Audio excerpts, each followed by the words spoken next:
Bonjour et bienvenue sur Caro Magic Books.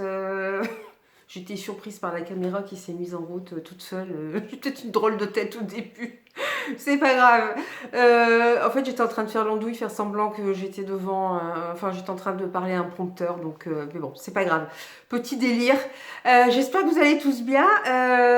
Donc, j'ai pas changé d'endroit. Je me suis juste mis différemment d'habitude, mais je suis toujours, voilà, toujours au même endroit, toujours en début d'après-midi et toujours avec la lumière électrique allumée tellement il fait beau dehors. Voilà, mais bon, c'est l'hiver, on est dans le nord, on a l'habitude. Alors je vous retrouve aujourd'hui pour pour vous parler du Cold Winter Challenge qui se termine bientôt. Alors je sais pas quand vous aurez la vidéo, est-ce que ce sera fini? Je ne sais plus, je ne sais plus, je ne sais plus. Non, ce sera pas encore fini. Bon, moi je vous avoue que là, j'arrive à la fin. J'ai fait toutes les catégories en fait. Donc il y en a même, j'ai lu plusieurs livres dans la même catégorie. Donc j'ai essayé de vous faire un résumé. Et sachant que dans le lot, il y a des livres du prix de l'imaginaire, donc je vais pas, j'ai pas vous les, j'ai pas comment vous faire d'update lecture dessus. Je ferai lors d'une vidéo vraiment dédiée au PLIB. Voilà, mais par contre, je vais vous parler des autres livres. Je suis encore en train de me battre avec ma tablette. Alors, on va commencer tout de suite parce que sinon après je blablate et puis ça n'avance pas. Voilà, donc c'est jusqu'au 28 février le Cold Winter Challenge. J'ai encore un petit peu de temps quand même. Donc je vous avais fait, je vous avais déjà fait une première partie au mois de janvier sur un premier bilan voilà, du Cold Winter Challenge. Donc là j'attaque la deuxième. J'espère que je vais réussir à tout vous à vous faire tous les résumés de livres en une seule, enfin deux vidéos maxi. Donc je vais pas tarder à commencer. Alors le premier menu c'était Yule au coin du feu. Et la première, oui voilà, c'est Yule, la première catégorie au coin du feu. Et j'avais choisi, alors c'est la cour des ombres. Voilà, alors par contre, je ne vais pas vous en faire, pour vous en parler trop, puisque c'est un roman du PLIB aussi. C'est la cour des ombres de Marion Lecomte aux éditions Kiwi. Donc comme il rentre dans le cadre du prix de l'imaginaire, je vous en parlerai une autre fois. En fait, on a ça va relier la cour du roi Louis XIV et Louis XV avec les dieux grecs qui vont descendre sur terre pendant à la mort de Louis XIV et s'emparer du pouvoir et se faire passer pour des humains pour vivre à Versailles. Mais je vous en reparlerai une autre fois, sinon la vidéo elle va durer des heures. Le deuxième c'était Danse de la fée dragée. Bon, je veux dire, je vous ai saoulé, voilà. Donc j'avais choisi Feu et sang de George R. R. Martin aux éditions Pygmalion. Alors je vais pas vous en reparler parce que je vous en ai déjà parlé l'année dernière, je vous en ai parlé dans mes vidéos coup de cœur 2022. Donc voilà. En tout cas, si vous êtes fan de Game of Thrones, je vous le conseille fortement. À savoir que c'est la deuxième partie du roman qui a été adaptée à la télévision avec House of the Dragons. Voilà, la troisième partie, alors là par contre, c'était Iceberg. Alors secret de famille, mystère. Alors là j'en ai eu plusieurs. J'avais pris le remake de Clay McLeod Chapman aux éditions Pygmalion. Alors là, en fait, on va suivre en fait, un homme va nous raconter une histoire qui s'est passée il y a très longtemps dans un village, dans les années 30, je crois. On a fait ça dans les années 30. En fait, il vivait un peu à l'écart du monde, une jeune femme, Ella, et sa petite fille qui s'appelait Jessica. On venait enfin pas la petite fille, mais sa mère, on venait la consulter en tant que guérisseuse. Sauf qu'il y a une fois, il y a quelque chose qui se passe très mal, donc les hommes du village se mettent en colère et ils brûlent la mère vivante. La petite fille, voulant sauver sa mère, se retrouve brûlée vive. Quelques années plus tard, je crois qu'on est dans les années 60 ou 70, il y a un réalisateur qui décide de faire un film là-dessus, un slasher movie.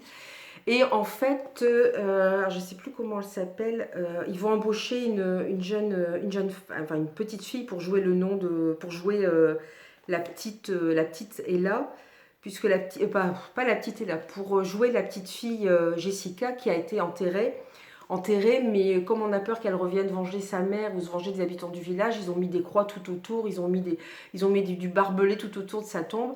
Et voilà, donc c'est Amber, je crois, elle est embauchée, c'est une petite fille, sa mère va à tout prix la faire rentrer dans le monde du cinéma, et elle est embauchée pour jouer Jessica. Ça se passe pas bien du tout, et on va la retrouver adulte, Amber, cette fois elle est embauchée, ils veulent faire un remake, d'où le titre, le remake, un remake du film, mais cette fois c'est elle qui jouera la mère, et c'est une autre petite fille qui va jouer Jessica. Donc en fait on est sur une sorte de malédiction. Donc moi j'ai bien aimé ce côté, voilà, bah, les sorcières dans les années 30, bon, on ne brûlait plus de sorcières dans les années 30, mais voilà, bon, ça part quand même d'un truc imaginaire, c'est de la fiction. J'ai beaucoup aimé, voilà, cet aspect sorcellerie de femmes, mais en fait, qui sont innocentes, qu'on brûle, de malédiction, de possession, et on ne sait pas si c'est dans la tête des gens parce qu'elles sont, voilà, elles sont facilement influençables. Amber, je veux dire, toute sa vie, ça l'a poursuivi, ce rôle d'héroïne, de petite fille de slasher movie. Elle va à des conventions pour gagner un peu de pognon parce qu'elle n'arrive pas à reprendre une vie normale. Les gens ne la connaissent que sous son nom de Jessica, la petite fille du film. Voilà. Donc il y a un peu une critique aussi du milieu du cinéma. Effectivement, des fois, quand on cantonne, voilà, quand on a un enfant star, bon là c'est star de série B, hein, c'est pas une grande star, mais voilà, vous êtes un peu cantonné dans ce rôle-là, c'est difficile d'en sortir, et voilà, c'est compliqué, et en même temps vous avez du mal à reprendre une vie normale, et les gens vous voient que par ce prisme-là, par le rôle que vous avez joué. Et c'est vrai que Amber, elle est, voilà, elle fait, bon, on est triste pour elle, quoi, parce que elle se retrouve quand même, voilà, et elle a subi une sorte de possession. On ne sait pas trop si c'est dans sa tête, si c'est vraiment elle si elle l'a imaginé ou pas. Donc, j'ai bien aimé ce côté à la fois sorcellerie, malédiction et cinéma, parce que j'aime beaucoup le cinéma. Et moi, ça fait penser à des films comme Projet Blair Witch. Quand il était sorti, ils avaient joué sur la carte du non, non, mais c'est un vrai film, c'est vraiment arrivé ce qui se passe dans le film. Ils avaient sorti des livres autour du film et tout. Enfin, c'était assez. Au point que même moi, je me suis dit. Moi, j'ai dit non, après, j'ai dit non, c'est un film, c'est une connerie. Mais c'est vrai que sur le coup, le film est bien foutu en plus, parce que Projet Blair Witch, tout est tourné caméra à l'épaule. Alors maintenant, il y en a eu d'autres, des films comme ça. Mais c'est vrai qu'à ce moment-là, quand il est sorti, c'était un des premiers, et ça donnait vraiment. Il n'y avait pas d'effets spéciaux. Et c'était encore pire, je trouve, ça fout encore plus les boules. Donc j'ai bien aimé, voilà, ce mélange de malédiction et puis de cinéma en plus. Ensuite, oui, toujours dans la catégorie iceberg. Alors, j'ai lu dans un autre genre Perla da Vinci de Christelle Lacroix aux éditions Illimidi. Oui, je vous l'avais présenté en book-haul. En fait, là, on va suivre un jeune homme, Gary, qui va faire la connaissance. Il est embauché comme journaliste scientifique par une équipe qui fait des expériences sur les intelligences artificielles, comme on peut le voir ici. Et il va faire la connaissance d'une intelligence artificielle donc de type féminin, avec un corps, un visage de femme. Il va lui donner un nom, il va l'appeler Perla. En fait, on va voir une relation se développer entre eux deux. Alors, une relation avec des hauts et des bas, parce que voilà, ça pose plein de questions autour de l'intelligence artificielle. C'est quand même le troisième livre que je lis où l'intelligence artificielle est fortement abordée, troisième ou quatrième. Ça commence à me ficher les boules un peu. Je me dis, c'est un message que m'envoie l'univers, et je sais pas. Non, mais franchement, ça pose beaucoup de questions, parce qu'à la base, voilà, Perla, elle est programmée par des humains. Elle peut être déprogrammée, c'est-à-dire la relation qu'elle vit avec Gary, on peut du jour au lendemain tout lui faire oublier. Et puis, en même temps, quand il l'emmène à l'extérieur, elle a cette extase, elle découvre le monde que nous, on n'est plus capable de voir tellement on est blasé. C'est voir le monde par ses yeux, voilà, qu'elle aime tel film, qu'elle aime telle musique, qu'elle aime. Voilà, nous, on a un petit peu de blasé de tout ça, la nature, surtout la nature. Voilà, c'est assez beau et voilà, donc ça va pas être... On va parler aussi, et c'est pas la première fois non plus que j'entends parler de ça. D'ailleurs, si vous avez l'occasion de voir la série Real Humans, qui est une série suédoise ou norvégienne, il y a eu un remake aussi, fait par les Américains, mais il y a la série d'origine. Moi, j'ai pas regardé le remake américain parce que j'ai beaucoup aimé la série d'origine, où effectivement on est dans un monde un peu futuriste, où il y a des intelligences artificielles, des robots, qui ressemblent à des humains, sauf qu'ils sont trop parfaits. Vous voyez, ils n'ont pas une ride, ils ont pas le corps est parfait, on voit pas de traits, voilà, on voit rien sur, voilà. Donc on voit leur façon de marcher, tout ça est un peu différente des humains, mais ça interroge beaucoup sur notre part d'humanité, sur sur eux, leur part d'humanité, sur le développement d'une autre conscience que la nôtre. Et est-ce qu'ils sont humains, est-ce qu'ils ne sont pas humains, est-ce ils sont capables de penser par eux-mêmes? Voilà, il y a toutes ces questions qui se posent. Et il y a aussi la question du transhumanisme de l'homme augmenté, c'est-à-dire, Perla, elle voudrait se faire implanter voilà, des composants électroniques qui la rendraient plus humaine, alors que Gary, lui, voudrait se faire implanter des composants qui le rendraient plus robot, si je peux dire les choses voilà, simplement. Voilà. Et là, on parle effectivement d'humain augmenté, puisque, et ça c'est dans les clous des scientifiques, hein, ils y pensent de plus en plus, c'est-à-dire implanter des puces dans les cerveaux des êtres humains, pour qu'on ait accès, parce que voilà, les intelligences artificielles, ils ont accès à des milliards de données, ils savent tout en fait. Voilà, il suffit d'implanter ce qu'il faut. Donc imaginez si on fait ça avec l'homme, mais il y a déjà des expériences qui sont menées comme ça, pour des gens qui sont par exemple paraplégiques. Je sais qu'ils ont déjà fait des expériences pour des jambes qui, voilà, c'est pas des vraies jambes hein, bien sûr, mais qui leur permettraient de marcher. On parle aussi de puces comme ça, voilà. Donc c'est quand même un sujet d'actualité. Alors c'est vrai que souvent dans les livres ou dans les films, on a l'impression que c'est paf du jour au lendemain, il y a l'intelligence artificielle. En fait, je pense que c'est ce qu'on est en train de vivre actuellement, le développement de l'intelligence artificielle, et qu'on s'en rend pas vraiment compte parce que évidemment ça va se faire sur des dizaines d'années, ça va pas se faire comme ça du jour au lendemain. Mais en tout cas c'était voilà, c'était intéressant. Là c'était vu en plus d'un point de vue plutôt sentimental, hein, puisqu'il y a une relation entre Gary et puis Perla, donc voilà. Puis la fin voilà, pose effectivement des questions sur l'homme augmenté, sur le transhumanisme. C'est pas moi qui ai inventé le mot, hein, je l'ai lu, hein, je le répète bêtement. J'avais lu aussi, pareil, toujours dans la même catégorie. Alors par contre, j'ai pas mis à chaque fois sur le groupe Facebook tous les livres, j'en ai mis qu'un par catégorie. Vacarme de Guillaume Coquery aux éditions M+. Donc là, c'est la suite. Enfin, c'est la suite. Il y a un tome 1 qui s'appelle Oscal. Il y a un tome 3 qui vient de sortir qui s'appelle Putain de Karma, si je dis pas de bêtises. Et en fait, il y a un fil rouge sur les 3 volumes. Donc vous avez ce fil rouge, mais vous avez des enquêtes différentes à chaque fois. Ceci dit, je vous conseille quand même de lire le premier, parce que là, ça va quand même vous spoiler des choses. Ou alors, faut pas vous commencer par celui-là, mais vous lisez pas le premier, ça n'a pas trop d'intérêt. Donc là, on retrouve le commandant Sergent. Non, le capitaine, pardon. Le capitaine Damien Sergent. Mais il va être un petit peu en retrait de l'enquête par rapport au premier volume. On va plus suivre sa collègue Sandrine Martin.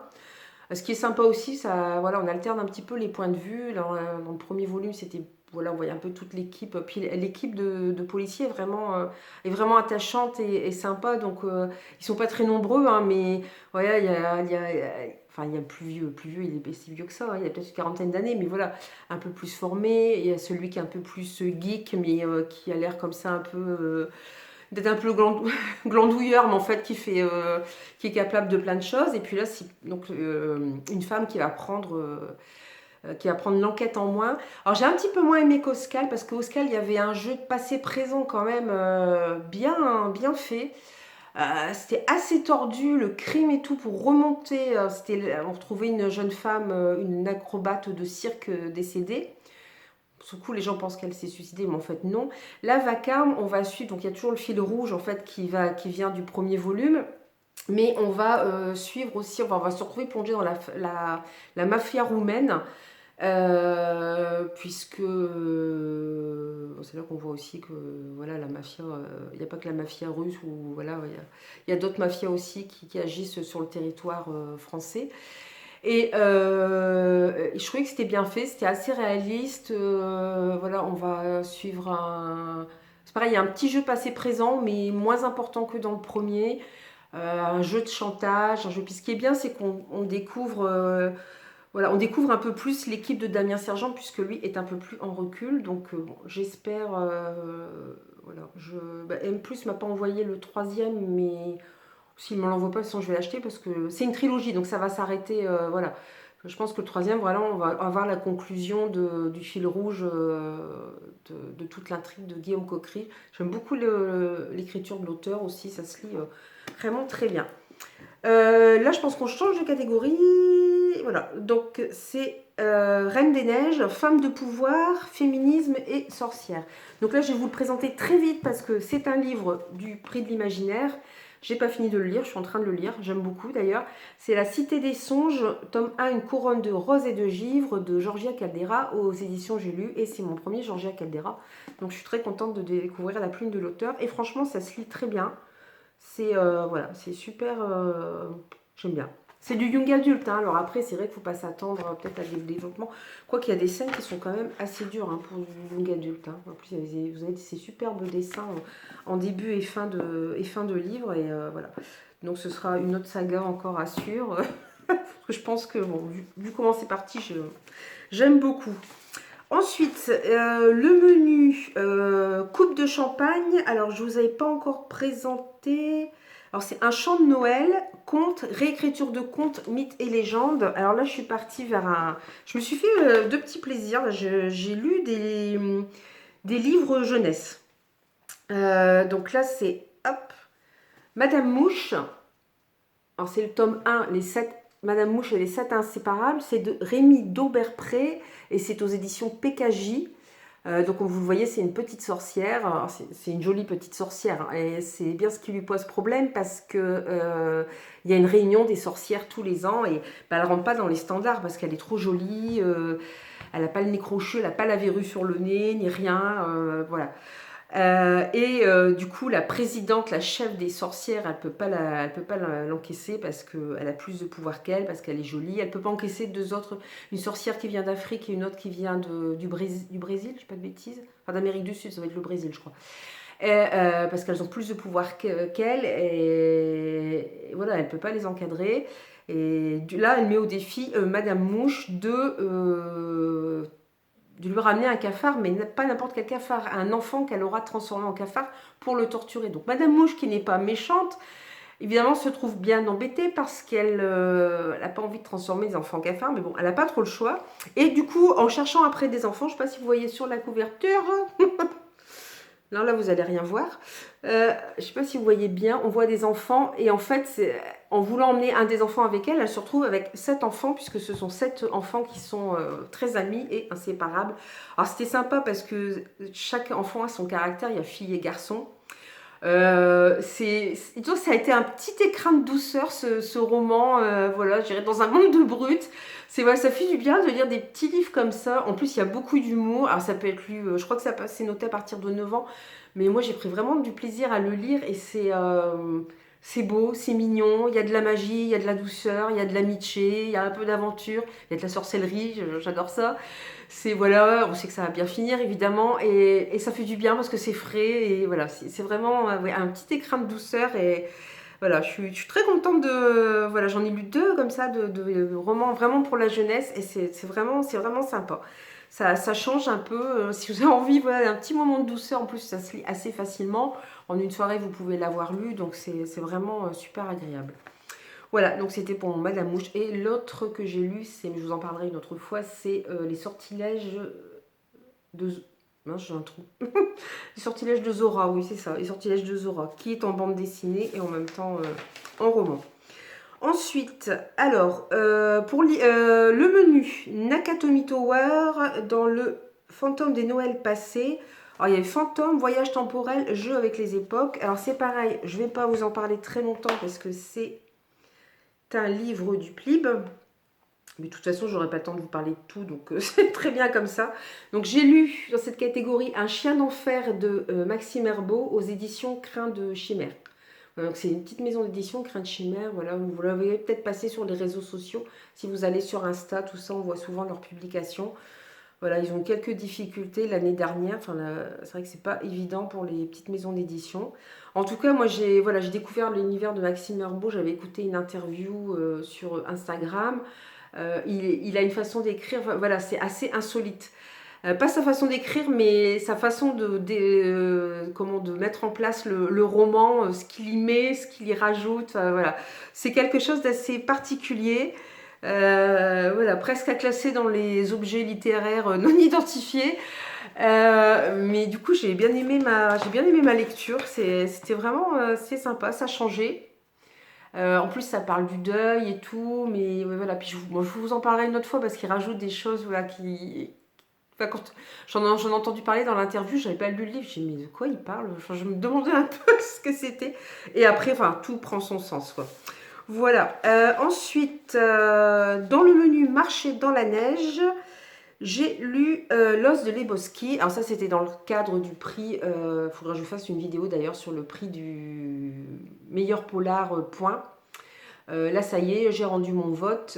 Mais je vous ferai une vidéo à part pour vous reparler de ces livres. Du coup, ça m'y fait penser en sortant ce livre. Du coup, j'ai peut-être pas trop insisté dessus. Donc là, c'est L'os de Leboski, c'est de Vincent Maillard, donc aux éditions Point. Ouais, je vous en parlerai, je pense, lors d'une vidéo qui sera plus dédiée aux livres. On a reçu une dizaine de livres quand même. Donc je pense que ça vaut le coup de faire une vidéo exprès pour ça. Ensuite, dans la catégorie patin à glace, alors j'en ai mis deux. J'avais mis Ta seule issue. Parce qu'en fait, je vous ai pas donné les mots-clés. Sport, personnage athlétique, aventure dangereuse. J'avoue que j'étais embêtée parce que je me dis personnage athlétique, patin à glace, personnage athlétique. Je me suis dit, alors je suis plus partie sur l'aventure. Donc je suis partie sur 3 romans différents. Là, plus je dirais pour l'aspect aventure, La voix de mon père de Brigitte Le Chanteur aux éditions M+. Là, en fait, une femme, est-ce que je vais retrouver son nom? Ah, c'est terrible hein, d'oublier les noms comme ça. Patricia, voilà. Son père est décédé il y a plusieurs années. Il faisait de la voile et il est décédé, il est tombé de son bateau. On n'a jamais retrouvé son corps. Il était avocat et il retranscrivait sur des cassettes audio, hein, parce que sa mort remonte à un moment. Ses rapports, voilà, ses plaidoiries, et puis aussi des cassettes pour sa secrétaire, enfin ses secrétaires, parce qu'il en a eu plusieurs, pour qu'elle puisse retranscrire ses notes. Et elle tombe sur ces cassettes, et en écoutant ces cassettes, elle entend quelque chose qui la bouleverse, et elle décide de partir sur les pas de son père, et elle se rend compte que c'était un homme très très très énigmatique, qui a caché énormément de choses à sa famille, donc à sa mère, à sa sœur et à elle-même. Donc on va se retrouver à voyager entre l'Équateur et la Grèce, parce qu'en fait il était, en plus c'était un homme qui était très convoité, qui était assez charismatique, qui était très convoité, notamment par une femme très puissante, que Patricia va voir d'ailleurs. Il se trouve aussi qu'une organisation va être une organisation secrète, limite secte, et aussi est aussi intégrée à l'histoire, puisque le père de Patricia voilà, s'est rapproché de cette organisation. On va voir dans quelles conditions. Et cette organisation, notamment, bon, son but était de faire du fric, hein, puis d'avoir sous son influence des hommes politiques, des milliardaires, enfin, voilà, des millionnaires, enfin, voilà, des gens d'influence sous son influence. Et pour ça, elle leur fournissait une drogue qu'on trouve en Équateur, c'est pour ça qu'on est en Équateur, une drogue très, très spéciale, donc qui est inventée dans le livre, et qui booste le cerveau, et qui, normalement, n'a pas d'effet secondaire et ne rend pas accro non plus, ce qui est pas, du coup, c'est pas une drogue, on pourrait dire. Sauf que c'est pas tout à fait la vérité, comme va le découvrir Patricia. Elle va découvrir aussi énormément de choses sur son père. Puis c'est un homme qu'elle mettait sur un piédestal, donc c'est vrai que voilà, il y a un moment il retombe de son piédestal parce que voilà, elle se rend compte qu'il lui a caché plein de choses. Et c'est vrai que c'était passionnant de suivre Patricia, de découvrir en même temps qu'elle certaines choses que son père a cachées, de se dire mais pourquoi il a fait ça, que vient faire là-dedans l'organisation secrète, pourquoi un tel est mort, voilà, sans trop vous spoiler, je sais pas. Voilà, c'est passionnant, elle va découvrir vraiment des choses des choses très troublantes. Et puis, évidemment, mettant son nez dans une organisation secrète, elle va aussi se mettre en danger. Donc, il y a pas mal... c'est pour ça que j'avais choisi, parce qu'il y avait pas mal d'aventures. Il y a à la fois cet homme mystérieux, cette femme qui est en quête de son père et de la... Voilà, parce qu'elle se demande si son père est mort vraiment accidentellement. Et puis, il y a tout ce côté organisation secrète. Un peu... alors, c'est pas tout à fait dans le même genre, mais j'avais choisi aussi ta seule issue, puisque là, c'était dans la catégorie, je dirais, ouais, aventure dangereuse. Ta seule issue de Giles Christian aux éditions HarperCollins Noir, que j'avais reçu par la masse critique Babelio, sur Babelio, qui est sorti le 4 janvier. En fait, on va suivre une famille c'est en Suède, je crois. Alors, c'est en Laponie, mais parce que la Laponie, elle est sur plusieurs pays. Je crois que c'est dans la Laponie norvégienne. Oui, c'est ça, dans la Laponie norvégienne. Alors, il y a deux raisons pour lesquelles ils vont... donc, il y a le couple et ils ont leur fille. Il y a deux raisons pour lesquelles ils vont dans cette partie de la Norvège. En fait, sa femme est très impliquée dans la défense des droits des minorités. Et là, notamment en Laponie, il y a une usine qui doit réouvrir et ce serait une catastrophe pour l'élevage et pour la population Sami. Parce que les habitants, on dit toujours, les habitants de la Laponie sont les Sam, et on ne devrait pas dire Laponie d'ailleurs. Enfin, voilà, c'est la Sami, sont les Sam, voilà. C'est là aussi qu'il y a le village du Père Noël. Alors, par contre, ne me demandez pas, je retiens jamais le nom du village du Père Noël. C'est un nom imprononçable, je ne le retiens jamais. Et voilà, j'aimerais bien un jour visiter la Laponie. J'avoue que ce serait un rêve. Avec mon mari, on avait envie de... On devait le faire et en fait, je suis tombée enceinte. Donc, on l'a pas fait. On hésitait entre deux choses. On était partis dans deux extrêmes. À un endroit très très chaud et à un endroit très très froid. Mais c'est vrai qu'on avait très envie. Donc, j'espère un jour peut-être pouvoir voilà, découvrir la Laponie. Donc, en attendant, revenons à nos moutons. Donc, en fait, ils sont là donc, parce que sa femme est impliquée voilà, pour la défense des minorités et parce qu'ils viennent de perdre leur fille aînée lors d'un stupide accident. Voilà. Enfin, non, je vais peut-être pas trop vous en dire. Moi, j'ai commencé à le dire. Bon, bref, ils ont perdu leur fille. Lui a beaucoup de mal à s'en remettre. Il s'en veut au point qu'il est très protecteur avec sa seconde fille, dont je ne retrouve pas non plus le prénom. Et en fait, il décide quand même de l'envoyer, de partir avec elle faire un trek en Norvège, enfin en Laponie, dans le Grand Nord. Et malheureusement pour eux, ils vont assister à un assassinat, un double assassinat, et ils vont être traqués par des mercenaires qui, évidemment, ne veulent pas qu'il y ait témoin de cet assassinat. Donc on a toute une traversée dans la Norvège sauvage, quoi. Ça, c'est magnifique, magnifique, mais hyper dangereux parce qu'il fait très très froid. Donc ils sont tout le temps froids. Par moments, il y a des tempêtes de neige. Quand la nuit tombe, ils ne peuvent pas vraiment s'arrêter parce qu'ils sont poursuivis. En plus, les autres ceux qui les poursuivent sont mieux équipés qu'eux. Et le père va se découvrir un instinct de survie. Enfin voilà, je pense qu'il ne s'attendait pas à pouvoir commettre le genre d'acte qu'il va commettre. Il va se découvrir un véritable instinct de survie, et notamment pour défendre sa fille. Donc vous avez cette course-poursuite dans un milieu très hostile.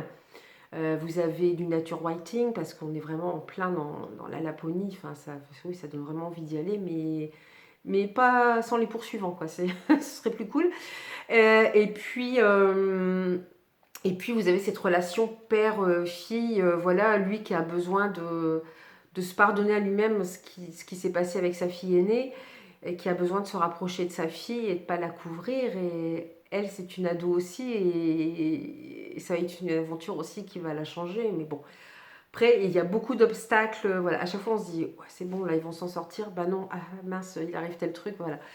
Et puis tout compte fait, à la fin, on découvre des choses en plus par rapport à l'ouverture de cette mine. On découvre des choses voilà, qui étaient cachées, qui n'étaient... Enfin, pas du tout. En fait, l'ouverture de cette mine cache d'autres choses qu'on apprendra à la toute fin. Donc voilà, si vous aimez le nature writing, les courses-poursuites, ça a été un bon livre aussi. Et enfin, le dernier, alors j'ai pris pour L'homme dangereux, parce que voilà, en fait, on va suivre un auteur qui veut écrire son premier livre en interrogeant un prisonnier. Donc c'est des nouvelles de G. Werdo de Gabriel W. Eliane. C'est un auto-édité.